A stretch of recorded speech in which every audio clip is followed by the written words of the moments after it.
Magandang umaga, ngayon po ay araw ng Huwebes, May 9, 2024, update po muli sa lagay ng panahon. Ayon sa Pag-asa, easterlies pa rin ang nakaka-apekto ngayon sa ating bansa. Samantala patuloy pa rin monitor ang isang low pressure area sa labas po ng ating Philippine Area of Responsibility.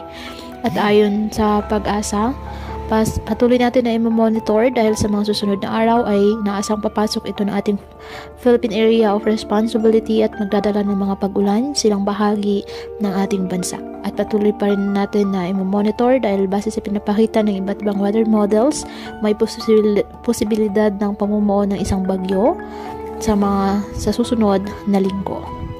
Ngayong araw, ang Batanes at Babuyan Islands asahan na maulap na halangitan, may kalat-kalat na pagulan at thunderstorms dahil sa frontal system. Habang sa nalalabing bahagi ng bansa kasama ng Metro Manila, asahan pa rin ng January maliwalas na panahon, mainit at malinsangan, maliban na lamang sa tsansa ng mga localized thunderstorms.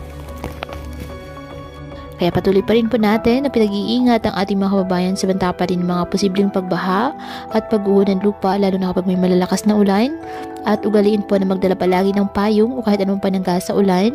Hindi ka naman po sa init ng araw kapag lalabas ng ating mga tahanan. At yan po muna ang update sa lagay ng panahon ngayong araw.